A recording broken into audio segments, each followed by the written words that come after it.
Selamat berjumpa kembali dalam layanan audio Sahabat Seperjalanan.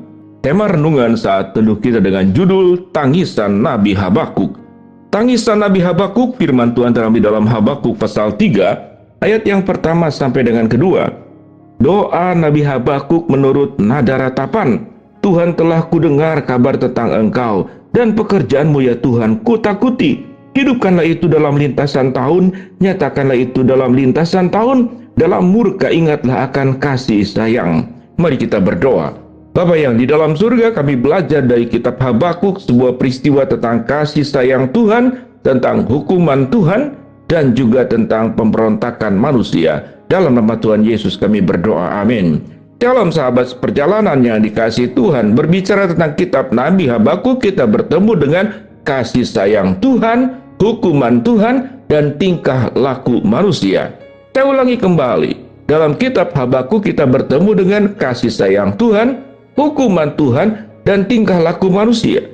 Apa yang menyebabkan kasih sayang Tuhan terjadi? Apa yang menyebabkan hukuman Tuhan terjadi? Semuanya karena tingkah laku yang bernama manusia.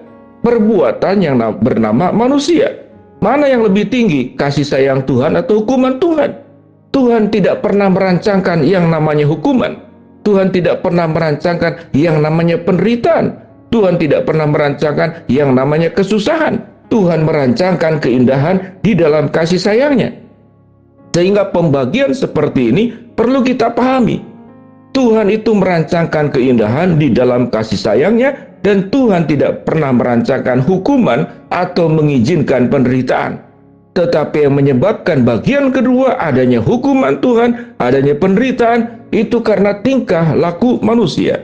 Kita bertemu dengan bagian daripada nabi-nabi kecil yang bernama Habakuk.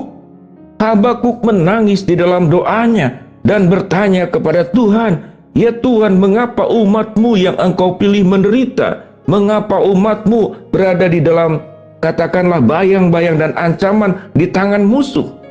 Bagaimana Yehuda, daerah Yehuda atau kerajaan selatan yang terdiri daripada beberapa suku Yehuda, Simeon, dan Benyamin, itu di bawah bayang-bayang penjajah kerajaan Babilonia." Dan kalau kita melihat di dalam perjanjian lama sampai kepada perjanjian baru, selalu ada penjajah, selalu ada yang berkuasa, selalu ada yang mengancam orang Yahudi, selalu ada berbagai macam ancaman yang terjadi. Baik kita bertemu dengan Firaun. Di zaman siapa? Di zaman Nabi Musa ada di sana.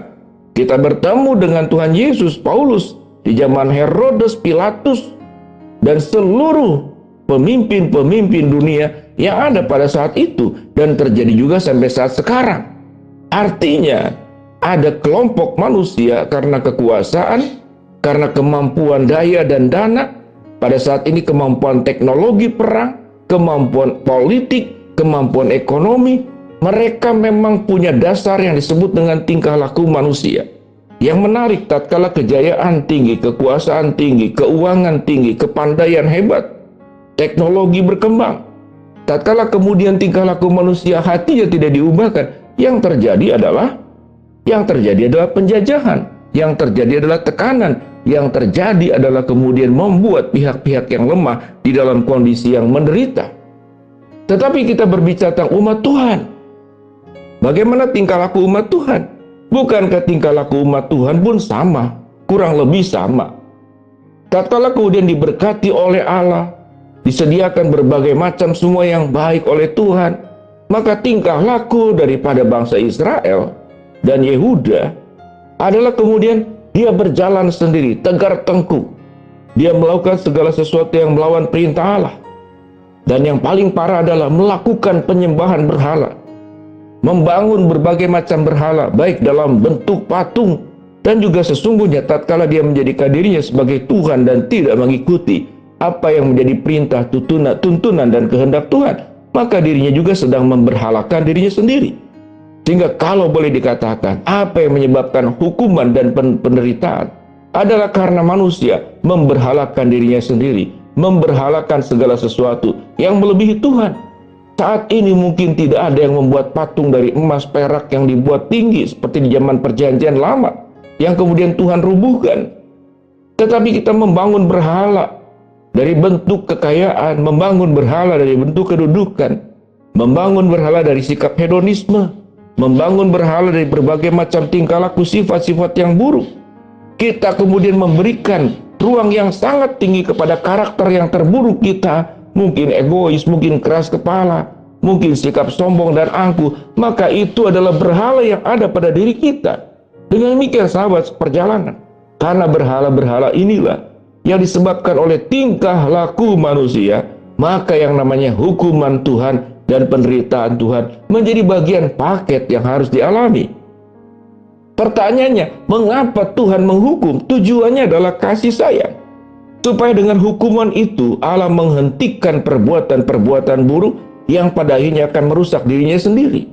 Jadi artinya, kitab Habakuk berbicara tentang seorang nabi yang punya hati yang sedemikian lembut, yang memikirkan kepentingan kebaikan kepada bangsa Yehuda, bangsa yang dikasihi Tuhan, yang dipanggilnya, yang dipilihnya. Dan kemudian Nabi Habakuk bertanya, Tuhan, mengapa engkau mengizinkan umatmu mengalami penderitaan di tangan musuh?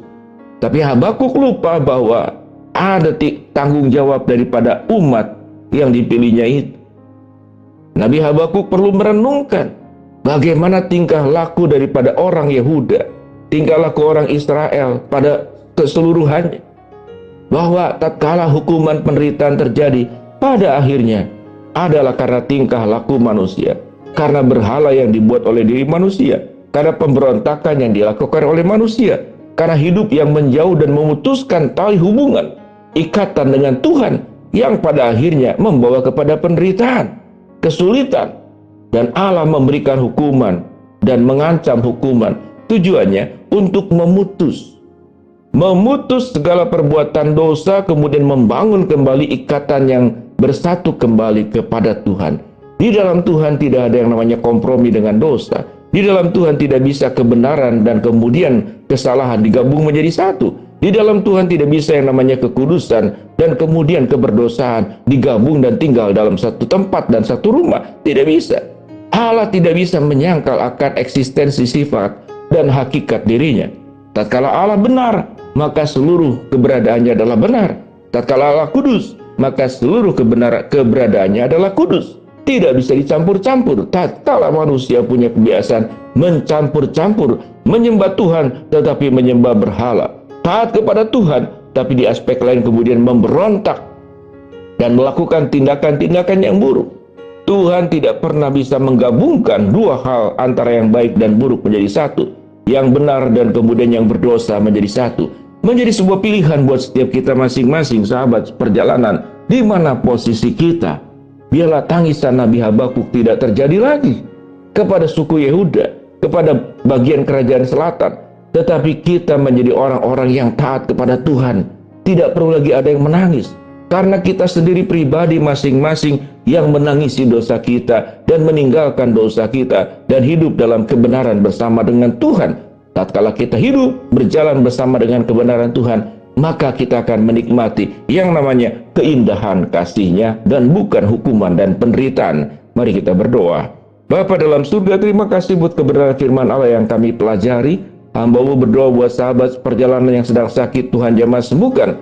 Sahabat perjalanan yang sedang menghadapi masalah, Tuhan bukakan jalan. Sahabat perjalanan yang sedang berdoa, mengharapkan sesuatu, Tuhan kabulkan dengan cara dan waktunya Tuhan. Dalam nama Tuhan Yesus kami berdoa. Amin. Shalom, Tuhan memberkati.